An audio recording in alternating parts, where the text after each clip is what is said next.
with us today. He's our man of the hour. And thank you to Chris Fuller from Concentric Spaces for connecting us with Trey and Claris. So we are excited for today's presentation.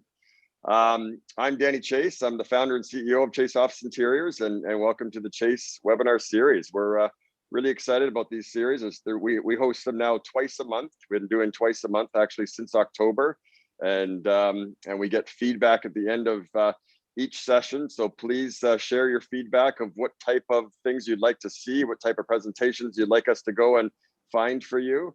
But many of these presentations have come from popular requests and themes that we've heard from participants. So today's webinar is called Generation Z, Why Design is Changing Again. And it is a CEU accredited presentation. So for those of you who have already given your IDCEC number, we are going to be using that and giving you your credits. For those who have not given your IDCEC number yet, please send it in the chat directly to myself, or you can email me at danny.c@chaseoffice.ca. I'll put that in the chat as well for you. And we'll make sure that everybody gets the credits within the next few days when we get to a chance to doing that. And we have our next webinar as well. Please register for that at chaseoffice.ca/events, and it's called Feng Shui Integrated Balance. So that one's been customized to the feedback that we've received as well from participants on previous Feng Shui events. So please register for that for March the 11th. Let's see what other type of housekeeping. So it's gonna be about a 45-minute presentation today, and we're gonna leave approximately 10 to 15 minutes for questions. So please give your questions via the chat, either send it to everybody or send it directly to myself, and I'll make sure that we try to get to all the questions at the end of the session. All right, well, without further ado, I'm gonna introduce our guest speaker, Trey Harris. So what a great guy, energetic and enthusiastic guy that I love to chat with. So Trey has been a part of the contract furniture industry for 18 years. In the last 3 years at Claris, Trey has led national sales for education vertical market. In the 2 years prior to the pandemic, he traveled to more than 180 universities across the country, assisting educational systems with communication services. Trey always brings a creative marketing approach to the applications he recommends. A little bit more about Trey is that he's a native of Fort Worth, Texas. So he's in Texas right now, also called Cowtown, apparently. All right. Where he lives with his wife, 5 children, and sheepoodle. Is that how you say it? Sheepoodle? Sheepoodle. It's half Shih Tzu, half poodle, but you don't want to call him the other thing. Okay. and his poodle's name is Harry Truman. Actually, I really like that when I saw that. You'll hear today how his illustrations and examples come from his family. They give him a never-ending supply of humor, relatability, and humility. So Trey, it's all yours. Thank you so much for joining us. Great. Thanks, Danny. Thanks for having me. And Chris, thank you as well. Chris is, if you didn't hear, he was just named Claris's Independent Rep Group of the Year, Concentric. Let's give him a hand. Yeah, thank you. Yeah, thanks, Trey, for doing this. This is great. Sure. It's my pleasure. Well, let's see if I can get rolling here. Let me share my screen and start for you. Hopefully you're going to see, everybody see that? Good to go? Yes? Okay, yes, we can see. Yes, good. Well, as Danny mentioned, I am here in North Texas. I live in a little burg called Trophy Club. It's a real name of a real town. We have the distinction of being the second safest city in Texas. You know it. If you've been paying attention to the news, it's been pretty serious here with all the winter storm and snow and the power outages and stuff. I've heard it called Snowmageddon. I've heard it called Snowvid 21. But whatever you call it, a lot of people have had to make good on the promises they made when they said what they would do when hell freezes over. So luckily we didn't lose any power or anything like that. So family's good. And but thanks for all your thoughts and prayers for us Texans. especially in North Texas. We had a real time of it. Well, thanks for letting me be here. If you're in the right place, you're here to talk about Generation Z and hear about that. We have accreditations on AIA and IDCEC. So as Danny mentioned, if you have not turned in your accreditation material, your registration number and that type of thing, please get it in. And we'll make sure Clarissa takes care of all your certificates, okay? So what I want you to do next, I always preface this presentation by saying this. A lot of people have some preconceived notions of who Z is. Sometimes they're right, sometimes they're not. But right now, for the next minute or so, what I want you to do is enter in everything that you know about Generation Z into the chat tool, okay? Got it? So like a word or two, like little tidbits you may know about Generation Z. Does that make sense? Okay, ready, go. We'll have a little theme music for you there. Danny, you can monitor that chat if you want. I don't think I see the chat right now. I do not see the chat. Let's see. Oh, there it is. Oh, here they come like crazy. Golly, social media, Untitled, TikTok, flexible. Yeah, big time. Social, Snapchat. Yeah. Yeah, there's a lot of them. Dogecoin. What is that? Dogecoin. I'll have to be educated in when that is. Work-life balance. They like work-life balance. Born in the mid-90s, 2000s. Don't like to work. Yeah. Okay, I'm not confirming, denying these yet. I'm just seeing what y'all think you know. Helps me out a little bit. See who I'm talking to. Snapchat, tell you what they want, not ask. Constant, need social interaction, problem solvers. Impatient. Okay, y'all can go on and on. Like I said, I'm not confirming, denying, just seeing what y'all know. Well, that was pretty good. That's pretty multitaskers. Hate the label of Gen Z. Resourceful. Okay. Good. Good job, audience. I like to hear what y'all know. And apparently y'all know a decent amount. So good job on that. It's kind of fun to see what people think Gen Z is and what it really is and what it isn't. So let me tell you where we're headed over the next 45 minutes. And I will wrap this up on time. We'll try to get out around 10 till and then we'll have some questions and answers at the very end. Okay. So, but don't hesitate to put in questions in the chat if you just want to get them there. And Danny, I assume you're monitoring some of that chat because I'm not. But here's where we're headed. So section 1, excuse me. If this happens very much, I just got a Sonic delivered. So I'll have to, drink from my Texas-sized Dr. Pepper. Pardon me. Should have ordered the small. No. I told Danny we like them big here in Texas. That is the small. Wait. Okay. So section 1 is we're going to define who Generation Z is. Okay. We're just going to, tell who they are, just their basic attributes. Okay. Section 2, we're going to dive a little bit deeper into their characteristics and what really is in their minds. Okay. Third section, we're going to look into how they assimilate information, how they learn, what we might do with that. Section 4, we're going to look at how to accommodate Gen Z. So really how to design a space and put things in it that matter to Gen Z. And then our final section 5 is going to be some examples from the field, some design trends that we've seen in accommodating those Zs. Is everybody ready? Yep. Okay, let's do it. We call this section 1 a blast from the past. And I like to start every section with what's called a poll. And you may have taken polls before, but I'm going to go ahead and initiate this. Let's see if I can do this appropriately. Is everybody seeing this on your screen? So for those of you who think you might know who a Gen Z is, go ahead and answer on your screen. Everybody seeing it? Yeah, I see some answers. What is the approximate age range of a Gen Z student? And we say student because this presentation was written a couple of years ago, and it really is tailored more toward higher education and those institutions and how they might affect design for Gen Zs. And but there's a really easy corporate tie-in as to how you might design space for, in the corporate sense, for Zs. Okay, everybody answered. Let's see how many answers we have. We have a lot. Okay, Okay, look at y'all. Look at y'all go. Okay, I'm going to end the polling in 3, 2, 1. Boom, we're ending, and let me share the results with you. Okay, so for those of you who said they are 10 to 25 years old, you are right. Unfortunately, there's no door prize. If I were in person, I would give you a really nice door prize, but that's it. So 10 to 25 years old is their approximate age range. Okay.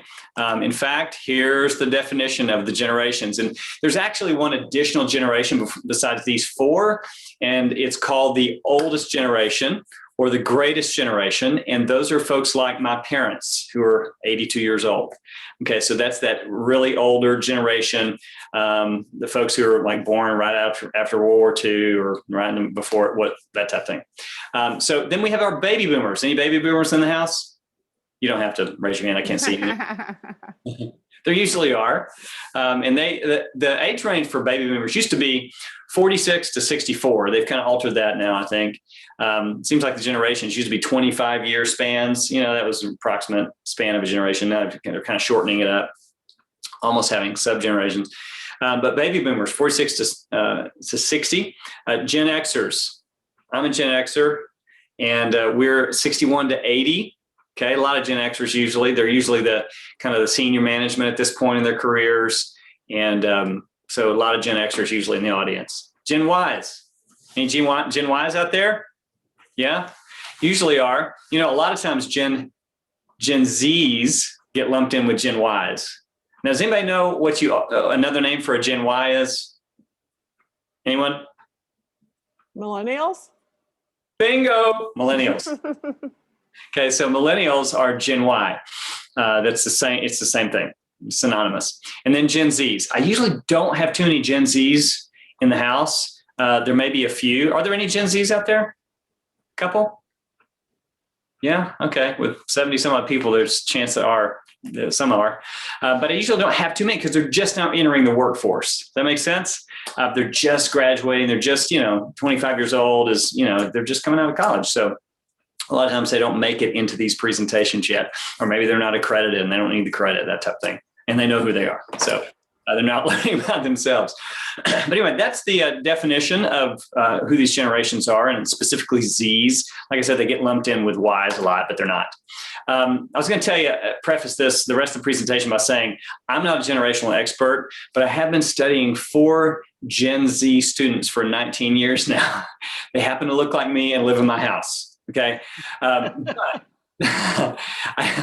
That's what you're about to hear is generally true about all of them. That's not true about all 4 of my Zs. Sometimes it's true about 3 or 4, some points. Sometimes it's true about 1.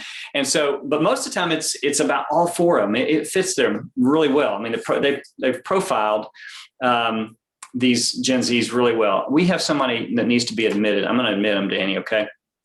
I don't know if you saw that too as a co-host. But anyway, Zs are what you're about to hear is generally accepted as how they're characterized. So if you hear something that's a little off, don't worry. Some of these things don't fit all of my Z kids either. Okay. All right. If I had to throw the whole presentation away and keep one slide, this would be it. This is a really nice cross section and kind of a table comparison contrast of all, at least the 3 youngest generations, the X, Y, and Z. So the first row is all about the events that helped shape their young lives. Okay, if you think about it, Xers, we had Reaganomics, into the Cold War, the first PCs were invented. It makes me seem really old. Gen Y had everything from reality TV started, the internet started back in 94 or 5. 9/11 was kind of right in the middle of things for them. It happened to Z too when they were young. Gen Z, they had a lot of things. Economic downturn of 2008, 2009, global warming. Mobile devices are so prolific. I mean, a lot of global things going on. If we had to rewrite this, and we probably need to revise this, we would throw in the pandemic. I mean, that's going to be huge shaper of who this generation is, no question, because half of them are, still high school and below. This next row is about what they want in their life, generally, what each generation thinks. Now, I'm going to kind of focus on Gen Z. They're more about security and stability than you'd think. And what does that mean, security, stability? Well, security, it can mean two things. Basically, it's security physically in buildings, et cetera. Look at the TSA. Okay, look at that type of physical security, just safety. Look at the pandemic now. I mean, that is disease safety. So they're about security and stability, and that can also mean financial security and stability. So these folks are not real big leveragers or risk takers when it comes to money. They're a little bit more, we're going to save our money and spend it wisely, because I think they've seen, from the economic crisis in 2008, 2009, what happened when people got a little footloose and fancy free with their money. Gen Ys, they're about freedom and flexibility. They want to do anything, anytime if they want. We Xers are a little bit more like work-life balance, like a teeter-totter. When one side goes up, the other side goes down. We try to get the optimal balance. This next row is all about what they think about technology and how they address technology. We have a phrase in Texas: if you live here now but you weren't born here, you got here as fast as you could. Okay, you were a Texas immigrant. We're kind of like that. We Xers are like that with technology. We're digital immigrants. We adopted as fast as we could, but we're not super proficient in it usually. Freedom and flexibility describes Gen Y and how they live their life. Digital natives, though, is what their technology is all about, right? They're natives. And look what we call Gen Z. They're technoholics. Now, that doesn't require a 12-step program. It just is reality. I mean, they are just on the device 24/7. They know how to make it work. I mean, my son's talking what my son did for my 8-year-old, because this is my senior in high school son, for my 3rd grader. He unlocked her Chromebook. So her Chromebook could see and go anywhere, and like play games. She could play games on her Chromebook. I'm like, how did he even know that? So, anyway, so yeah, technoholics, they're in it all the time, 24/7. This next row talks about their approach to their careers. Xers, we usually will change jobs, but usually within the same lane, okay, same industry, right? So we might be in the contract furniture industry for 18 years. That's me. I worked for a dealership for 11 years. I worked for a major manufacturer, and then Claire's. Okay, now here I am. Okay, that's all in the contract furniture industry. You flip over to Zs, and they're going to change industries as easily as we Xers change jobs. So what does that look like? Well, it might look like this. You go to school to become a teacher. Okay, you're a teacher for 3 or 4 years. About year 4, you get that itch. This isn't really what I want to do. So they go back to school to become a nurse. 2-year degree to be a nurse. You're a nurse for 3 years. I really want to be a helicopter pilot. Okay, that's industry hopping, career hopping. And they project that Zs will do that differently than kind of how any generation has ever done that before. And Gen Ys, they're holding true to their freedom and flexibility nature. They work with organizations, not for organizations.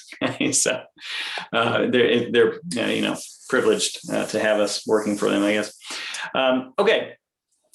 Now, enough with the hard stuff, the words. Let's go to the icons. Speaking of icons, this generation communicates really well with icons. They're very visual because of all the icons they see every day. This next row is all about the icon of the generation, the technological icon. For us, it was PCs. Ys, it was kind of like, digital phones. But Gen Z, look at all the things that they've had at their disposal and are continuing to develop. Things like AI, 3D printing, virtual reality, augmented reality. Did you know that I have a friend who got a new Cadillac, and I was just looking at it, I was amazed. They have augmented reality dashboards that have a camera out the front, and they overlay your map over the terrain. It's like, what? Self-driving cars. I mean, so all these things are in Gen Z's wheelhouse right now. Pretty amazing. So no wonder they're technoholics. This next row describes the modes of communication that they have at their disposal. We kind of all have these modes of communication. We kind of gravitate towards certain things. And, like we Xers supposedly gravitate toward email and text messaging. That's kind of our preference. You add social media in there for Ys. You add wearables in for Z's too. Wearables are like Apple Watches or something similar. But look at how they prefer to communicate. To me, this is one of the most interesting things, is they prefer to communicate eyeball to eyeball. Now, what might that look like for a Z? Well, FaceTime. Okay.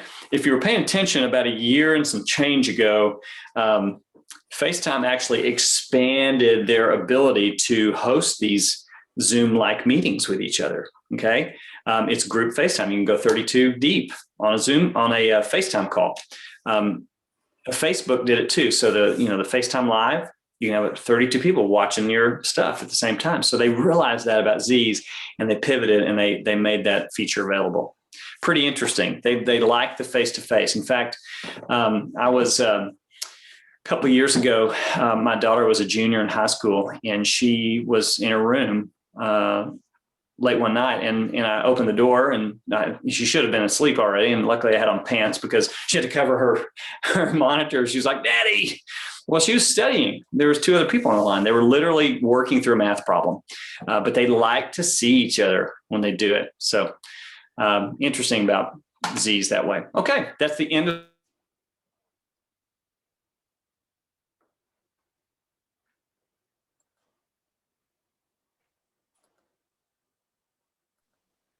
Oh, is that Trey that's Yeah.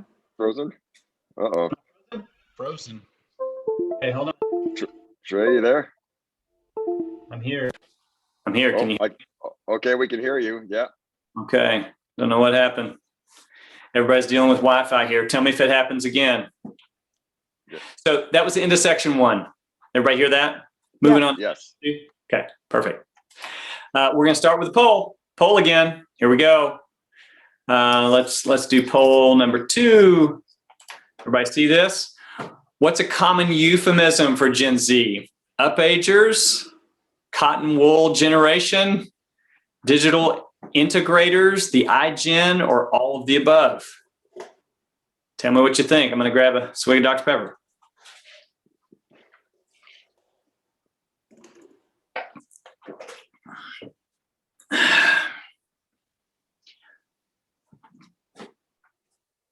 Everybody put their vote in there.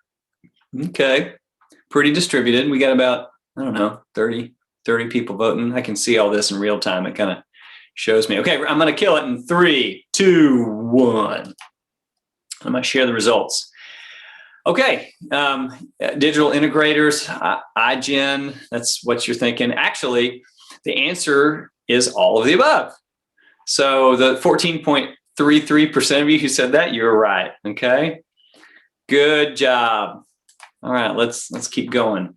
In fact, all those names were correct. Has anyone ever heard these names? Know what they mean? Cotton wool generation, that means they're very natural, fiber oriented, right? They like natural things. If you're Canadian, Danny, the Zeds, is that what you call them? Zed, yeah. It's the right way. Yeah, of course it is. Oh, I don't have my toque today. I need it. Screenagers, that's my favorite. I mean, it's my fault. I got my kids their first Wii way back when they were just Wii tots, and now they can't get off the video games. So a lot of names we call these things. I like the bubble wrap generation too. That's kind of funny. Maybe they're a little sheltered. So this image may have shocked you maybe 10, 15 years ago. Is this shocking anymore?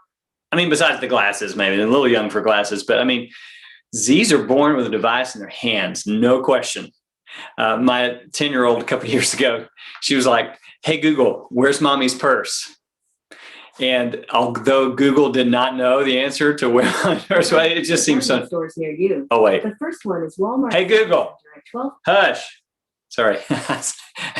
Activated Google. But it just made so much sense for my daughter to just ask, where's mommy's purse? I mean, they're just integrated with technology so much. It's kind of funny. First generation probably to use 5 screens seamlessly. And you might argue there's a 6th. What would that 6th screen be? Anybody? I can hear a few of you if you think of a 6th screen. Your watch, yeah. I watch. You think about cars. Somebody said, no, 7th car. There's screens. Yeah, There are. Been in a Tesla lately? Holy cow. That's like a launch pad screen. Huge. Look at this stat. So 80% of Zs encounter emotional distress when you take their devices away. Wow. Yeah. You know, I instituted a curfew for my boys' device at 9 o'clock. I was like, hey, you got to turn them in. I'll just start charging them. Just turn them in. I don't want you, with them all night. You would have thought I just requested to amputate their left ankle or something. I mean, it was just, what? No, I can't. Anyway, they get freaky. So in K through 12, you think about this. If they get super freaky when you take their devices away, are they paying more or less attention if a teacher requires them to drop their phones in a little quilted slot when they come in their classrooms? More or less attention. They're at least distracted if they don't have their devices. And I'm kind of more of a fan of integrating devices into learning. I think that's the proper way to go. And just, hey, divide into groups. Look on your device and just, look at plate tectonics. Y'all look at continental drift. We'll come back in 10 minutes and figure out what you learned. I think just integrating is smarter than that, because most of them do own a smartphone. If you see this stat here, 96% ages. Look at that, 16 to 17, 76% of that age group. Man, that's a ton. And they're connected online a ton because of those devices. I'll add it up for you real quick. Let's just say a high schooler, 8 hours a day. Maybe 7 of those are actual digital learning, at least a blended classroom. So that's 7 hours. They go home, they do homework for maybe 2 hours. That's usual. And then they shop or play video games online. There's 10. So 10 hours a day, half of them are connected for at least 10 hours a day. Well, no wonder they're such pros at it, right? Whoops, I missed one. I jumped ahead.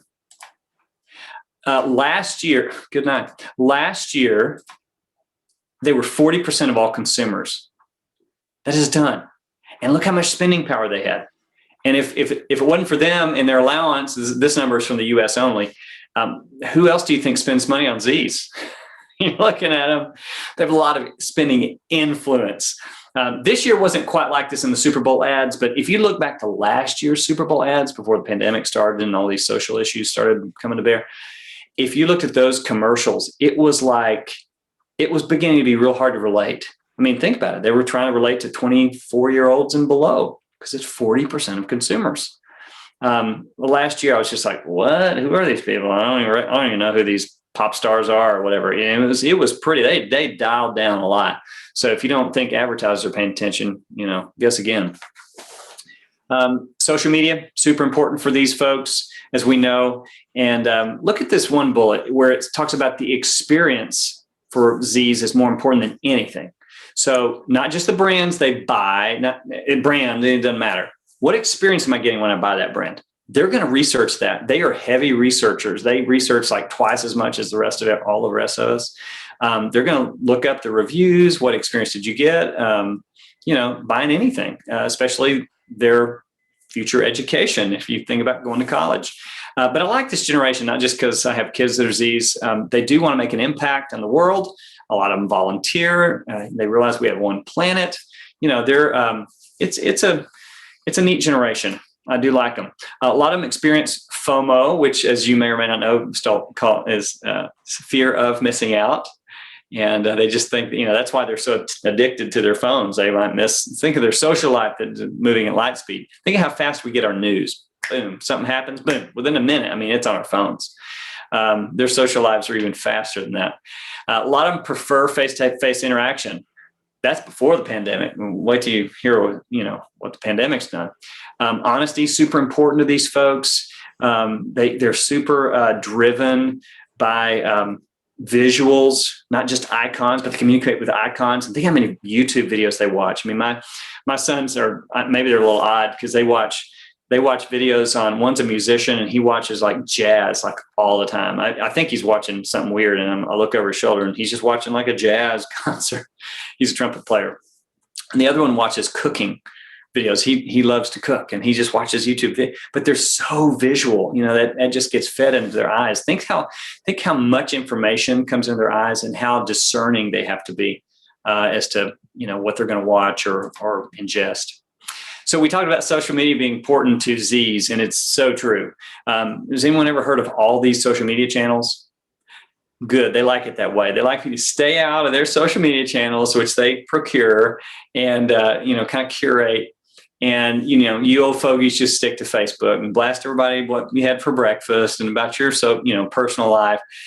They really don't do that quite as much. Now, TikTok is a whole different story. That's kind of an anomaly, really. It's odd, isn't it? If you've been on TikTok. And what memes are these days. My kids are constantly telling me what memes are and how they're not what I think they are. But anyway, this generation does not share as much as you'd think they'd share. It doesn't take too many stories like this to make them pay attention. A couple of years ago, we live in this little suburb, of Fort Worth, Dallas. It's called Trophy Club. We have a little small high school here. It's actually Byron Nelson High School. It's named after the famous golfer. And although it's named after a pro golfer, we don't have many D1 athletes come out of this school. It's just not. It's just a little suburb. And but a couple of years ago, we had this awesome defensive back football player. He got a full ride offer, a scholarship to OU. That was in February on National Signing Day. He signed. Whew, he's a Sooner. Last time I checked, it's a pretty nice place to play football. In May of that same year, he tweeted something really stupid and probably wishes he had it back because guess what OU did to his scholarship? Rescinded. Doesn't take many, situations like that for this generation to pay attention and go, maybe I shouldn't share this because it never really disappears. Do you remember Kyler Murray? Now he's in the pros, also from OU. Kyler Murray, the day after he won the Heisman Trophy, had to go host a press conference and apologize to the group of people he offended from a tweet he made when he was a junior in high school. And he's graduating college, and this is like 6 years prior. So anyway, they realize can't be oversharing. Anyway, they're super social. They're all these things. We've talked about that. Let's talk a little bit about the events that shaped Z. We mentioned this at first, but when you think about it, it really has shaped kind of their skepticism, as we'll say. World Trade Center, that was 2001. I'll never forget, we lived close to an Air Force joint naval base, and, all the aircraft were just grounded that day. All the commercial aviation was grounded. And I can remember hearing those jets from that naval base just rip across the sky. And we, Amy and I were just thinking, are they chasing terrorists or what? I mean, but I know that Gracie remembers that, my oldest. I know she remembers that because we were just so unnerved. And they do. The Great Recession, that's 2008, 2009, believe it or not. Most of them had maybe an aunt or an uncle who lost a job. Their grandparents probably lost half or more of their savings in a span of a few months. And so they've seen, the money thing happen, economic turmoil. You think about the BP oil spill not too long ago. They saw the little oil stained birds climbing out of the Gulf of Mexico, made an impression on these kids. There's a lot of reason to look at the Columbine event that happened, and that was 99. They were really little back then. But it's they probably had, or they weren't even born back then, right? They weren't even born. No, they weren't. Well, they were a little tiny. Yeah, they were tiny in 99. But they probably had siblings who were scared to go to school. I mean, heck, right here in Trophy Club, we had our high school had a big evacuation from a bomb threat a couple of years ago. So, it seems like that Columbine thing is not singular anymore. It seems like it happens about once every 6 months. We have something weird, safety-wise going on in school. So they've seen a lot of hardships, and it's kind of has affected how they look at the world and their place in it. But in saying that, it really has shaped a global core value in Z's. They are hard workers. They have this connection, and they realize they have to contribute, that we're all in this together. I mean, hey, that's been almost the theme song of the pandemic, right? And they use kind of their technological roots to try to make a difference. You've probably seen a lot of that during the pandemic. So they don't expect that trophy. If you've had kids and had them be in soccer, years ago, they used to just get a participation trophy at the end of the season, even after the championship. They're like, well, wait, what? It's not real life. We don't all get the job we interview for. There is one winner, right?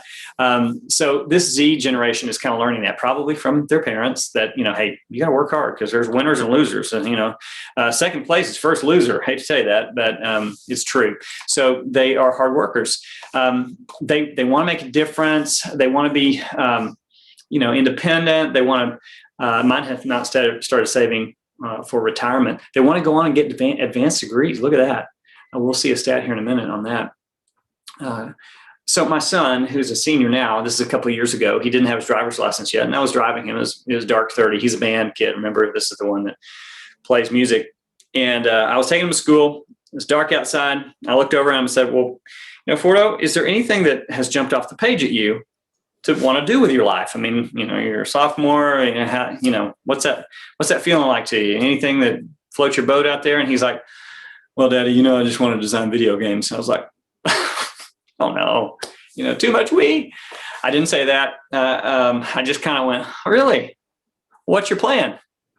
Kind of threw it back on him just to see what he'd say. And he said, well, Daddy, that UTD actually has a program where they, it's their ATEC, and they actually teach you how to design video games. Isn't that cool? I was like, that is cool.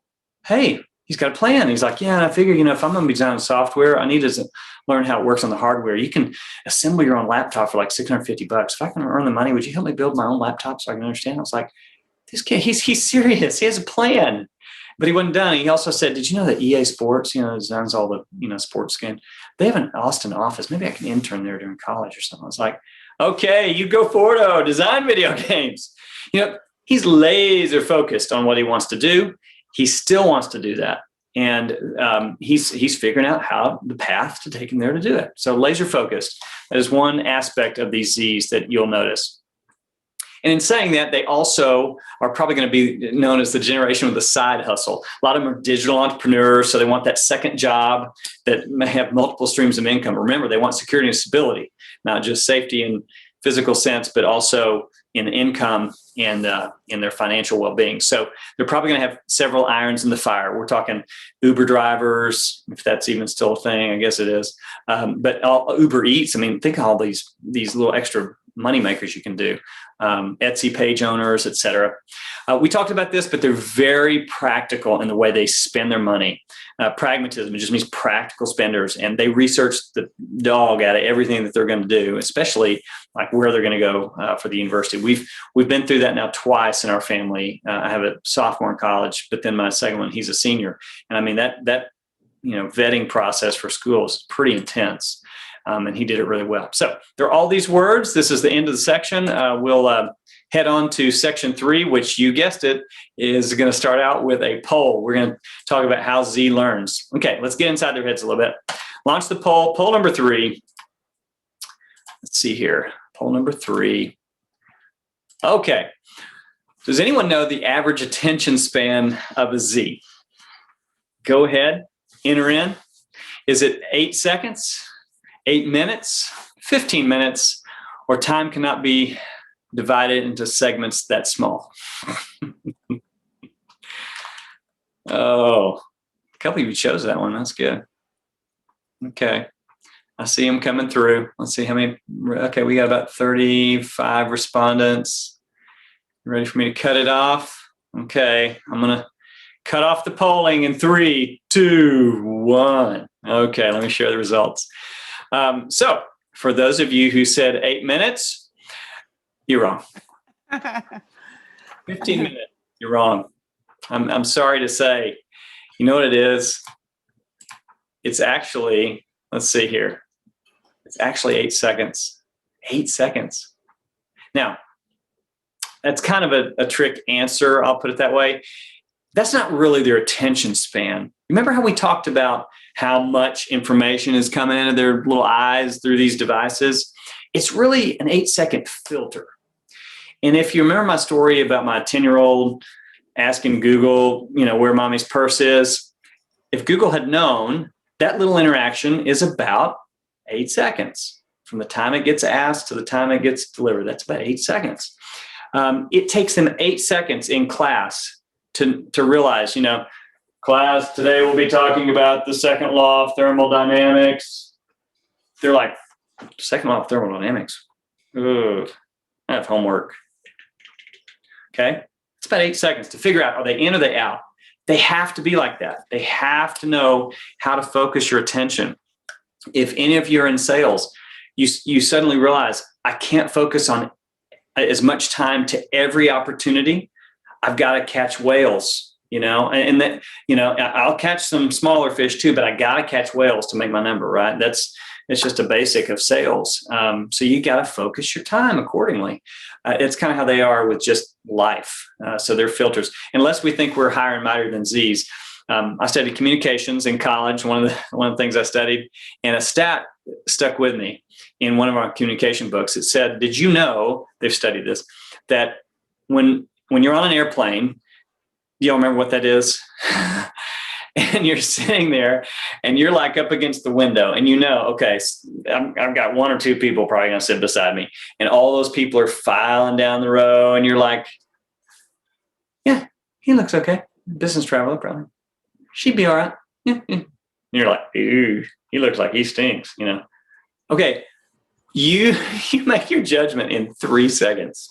That is judging a book by its cover. So we do something similar, just out of, survival. They will fact check you. We've talked about this. Uh-oh. Uh-oh. Uh-oh. Uh-oh. Come on, Trey. Come on, Wi-Fi. Trey, can you hear us? I can't hear you. Oh. Let me start you again. He's back. Yeah. Here we go. We can hear you now. Oh, There we go. let's see. Tell your kids to get off all their devices in the house, Trey. Oh, there's probably some TV on. It's who knows. Yeah, they're actually all at school. They have face-to-face school. Have for a long time. We'll talk about that here in a minute. Hold on. So they will fact check you. I can't tell you how many vacations I've had in the minivan where I'll be talking to my kids and saying, "Hey, did you know that?" And they're like, "Oh yeah, I see it right here." They're already like finishing my sentence. I barely launched into the story and they've already looked it up and read it and validated it and everything. Pretty funny. Okay, so has anyone looked into like K through 12 or anybody designed for K through 12 or anything like that? One of the initiatives that's been going on for a while is called flipped classrooms. And it's usually in science and math. And what they do is they flip the learning paradigm. So instead of just having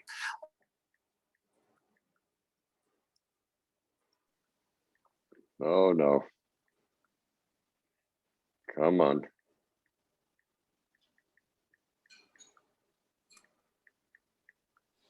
So let's give him a moment.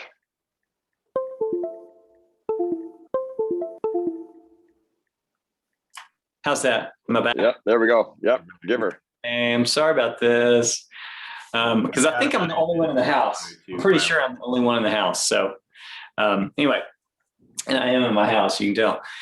So the flipped paradigm, that's a flipped classroom for learning, it basically allows them to ingest the material at first at home. So the first time that they're exposed to the material is at home. And then they go and they do what was previously known as homework in the classroom together. So it's really backwards from the way we all used to learn, so instead of doing homework alone, you now do it in the class together under the supervision of the teacher. Makes sense, right? But that first component is independent learning.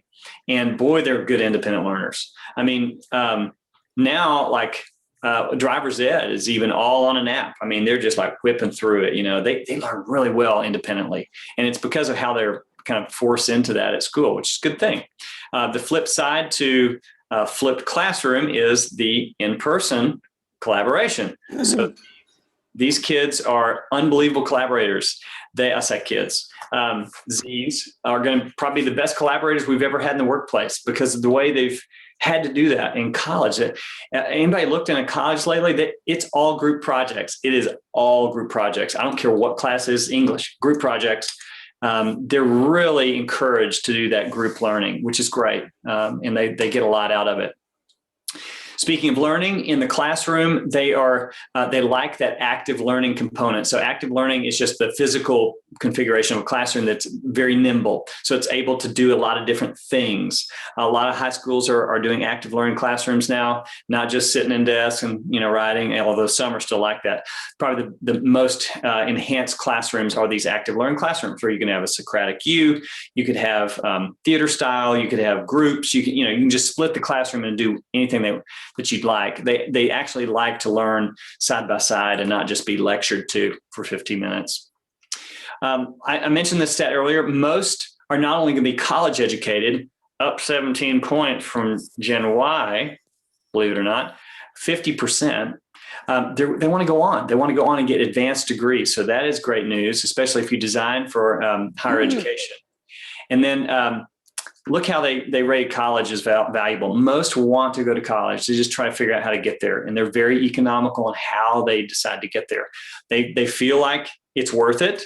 And so once they figure out how they're going to get there, they're real choosy on kind of like the route. They probably aren't going to change their major very often. Remember my son, he's laser focused on how he wants to become a video game designer. And once he gets to college, he's probably not going to veer too much from that.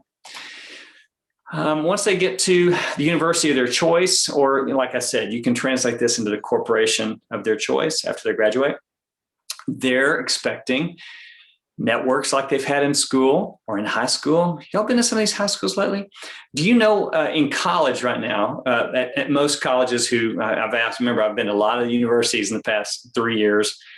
Most of the colleges, they plan for every class, this is Wi-Fi bandwidth, every class to be totally full. So they accommodate them with Wi-Fi, totally full, and each student's on 3 devices simultaneously. That's how much Wi-Fi they plan for. So you got to have beefy Wi-Fi, okay? You got to have kind of student-centric environments where they have mentorships with either their professors or their folks in the workplace. They want mentors like that. They just do. It's important to them as to where they choose to go next after they graduate, whether that's into the university or graduating from the university onto work. So that's the end of section 3 about how they assimilate information. It's a little different than previous generations. So next section is, hey, how we accommodate these folks. How are we going to do that, and how you design for them? So let's do a poll first. I'll make this fast. We've got about 6 more minutes. I can get through this. Let's see here. Launch polling. Okay. What is one of Gen Z's expectations for a higher level of learning? Food in every learning space, change in the traditional classroom, loud music while learning, or to call their professors by their first name. This is more of a quiz than it is a pre-test. Go ahead and put your answers in. Oh, some of you are paying attention. Thank you. Okay. I'll end the polling in 3, 2, 1, and share. Yes. Change in the traditional classroom. So those days of lecturing for 50 minutes, I mean, maybe 1 out of every 10 lectures or experiences need to be like that. There's certain times for that, but definitely not every time. Okay. Those days are probably over. Okay, let's look at how to accommodate Zs in specifically higher education. I mentioned this as a higher education presentation. For universities, there are rating systems, and you've probably seen the U.S. News and World Report has ratings for schools. Part of those ratings, it's facilities and endowment and stuff like that, placement rates, earnings potential if you have a degree from the school. One of those measurements is student satisfaction. So they're really in tune with satisfying students so they can attract more students.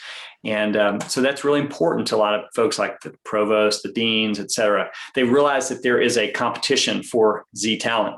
Big time. And not only in universities, but in corporate America. There's competition out there. You're racing to get the best graduates. Excuse me. And we mentioned, in the learning environment, in the work environment, they want a unique approach that they, that they hadn't, most students didn't get. They want a unique approach. They don't want just your traditional classroom, for sure.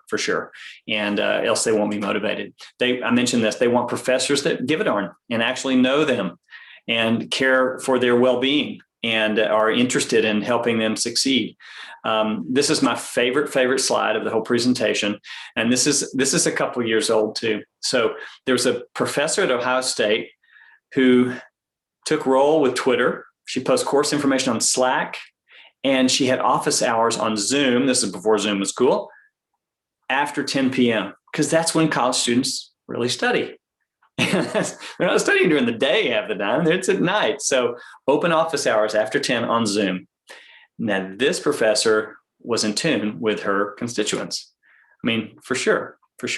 Okay, let's look at some design trends. Let's see. I think I do have a poll. I think I do. Yeah, I have a final poll. I know y'all are sad. It's our last poll. Kind of fun, aren't they? Okay, what is the best way to design for Generation Z? Make everything look like home. Okay. Use wild colors, mimic the set of Survivor, or respond to age-old programming question, who's using the space and how will they use it? Oh, I know. This is an obvious one too. Okay, I'm going to kill it in 3, 2, 1. Done. Okay, share results. The last answer was the correct one. Really, it's programming 101. You just got to know who Z's are. And hopefully at this point, maybe you learned a little bit more about them today and can really speak to them. Okay, let's do it. Are y'all still seeing the poll information? Hopefully not. Let's take this last section. We'll go for it. We put together some words to think about when you're designing for Z, and they are words like adaptable, flexible. We're still seeing the polling information. Oh, okay. Stop share results. I forgot to click that. There you go. Right. So some of these words, I mean, as you design spaces, these are some of the words that you probably need to think about for Zs. Probably one of my favorite ones, especially for universities, are live, work, play. That whole concept of, these kids live in the dorms, they work and study right there too, they play there. If you haven't seen USC's facility, that was built a couple of years ago, opened up, it's 10 buildings, it was around $760 million. And I mean, they've have, floor 3 and above, they're apartment style living, nice apartment style living. Floor 2 is like library, open collaborative spaces. Floor 1, you got grocery store, you got Target, and you got Trader Joe's, and I'm not kidding. And you've got, dry cleaners and shoe places and restaurants, and it's true mixed use. So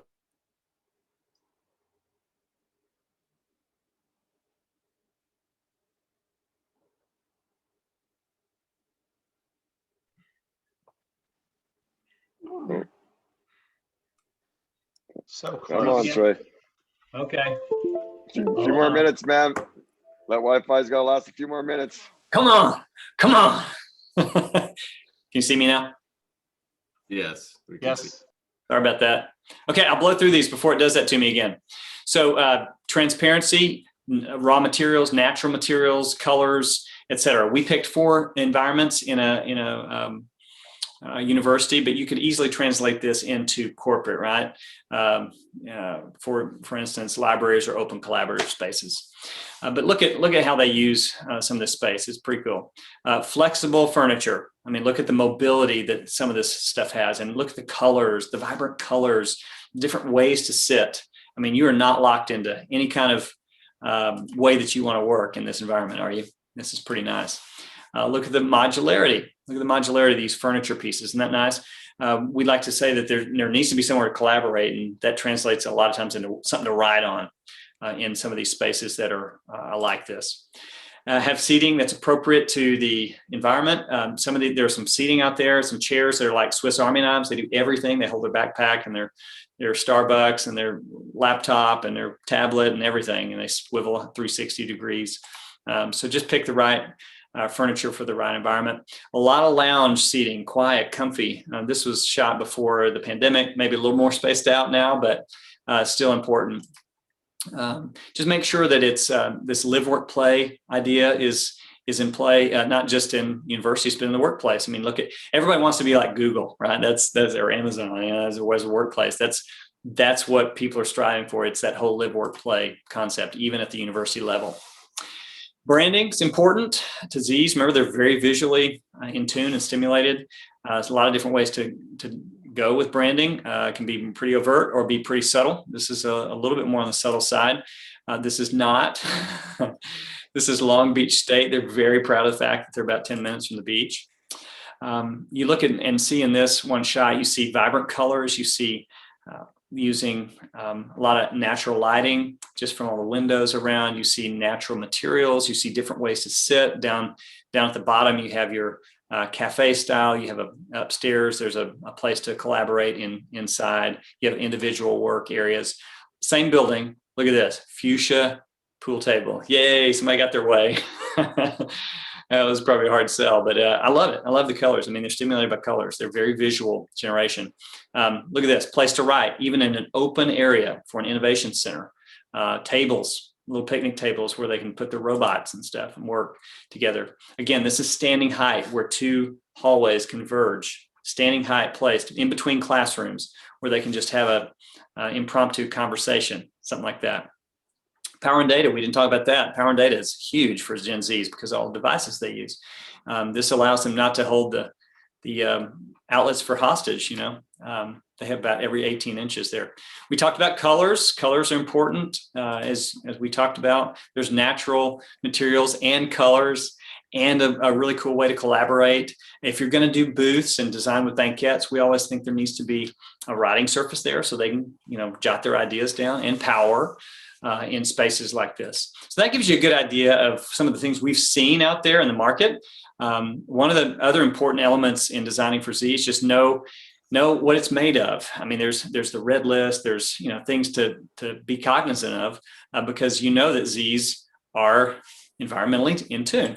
So know that, know your Z's, know who you're designing for, and now you may know a little bit more about who they are. We've talked about all this, and just design accordingly.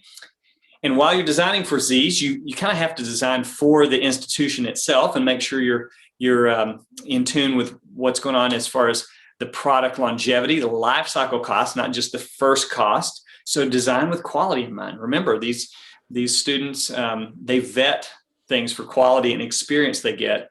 And not only that, they want stuff to last. So just make sure that you know the warranty and longevity of some of the products you're specifying. For instance, you may want to make it look like home, but use commercial products, right? Because they're going to last, and they're set up to be, take the abuse that they're going to get. Okay, what questions do you have before we hit the top of the hour here? I will do my best to answer them. Well, thank you, Trey. So I have one question here that has come. Well, I have a couple questions that have come directly to myself here. So maybe. And for those that have to leave, you're welcome to leave. But other than that, for those that can stay on to ask a couple questions, that's great. So the question number one, how has the pandemic changed Gen Z as it relates to collaboration? That's a great one. I can only tell you what I've observed from my children, and I've been with them now for a long time through this pandemic. What I saw is they actually started the school year with 4 weeks or 5 weeks of home learning.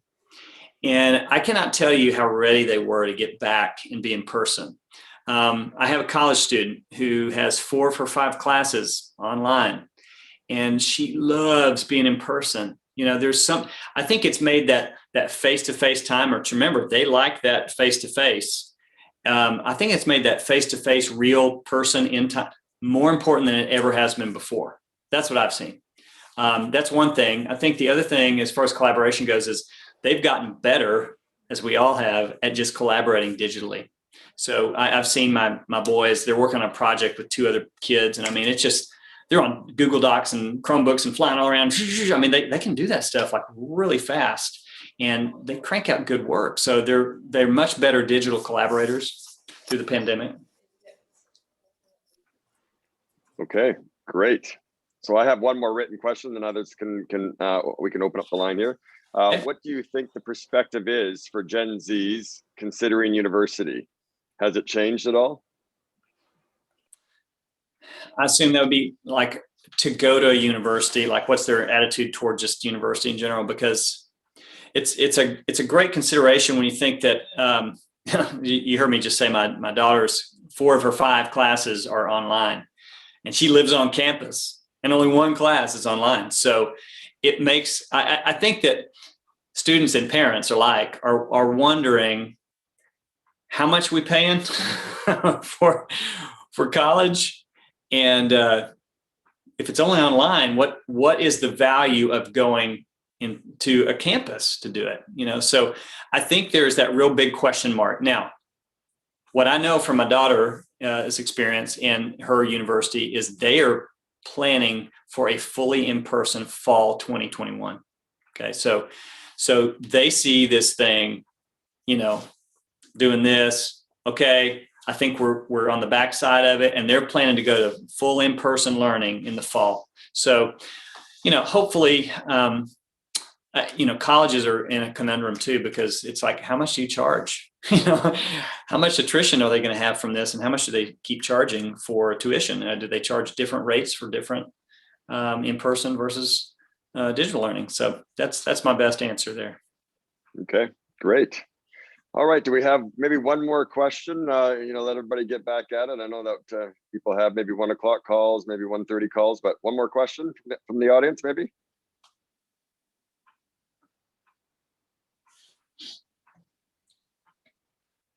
Well, nobody has asked what's the next generation. It's Generation Alpha. I actually have one more kid, and it's an Alpha. If you remember, I have 5 kids. So this is my Alpha. She didn't make the cut. We don't know much about them yet. I know that mine's a pistol, as you can tell. But that's the next generation. That's a question usually comes up. Gen A, they're going to be called. It's kind of like hurricanes. They just start over. Wow. Yeah, that's going to be interesting as we get more data as that generation grows up. Yeah. Awesome. Well, thank you so much, Trey. Really appreciate your time and energy, and really appreciate everyone who's attended today. Please go ahead and register for our March 11th presentation, Feng Shui Integrated Balance, and look forward to seeing everybody's face again in the near future. So again, thanks again, Trey, and thank you, Chris, and thanks everyone. Trey. My pleasure. Thank you all. Appreciate it. Thanks, Trey. Good Awesome. seeing you.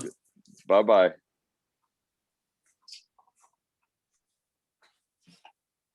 Thank you, Trey.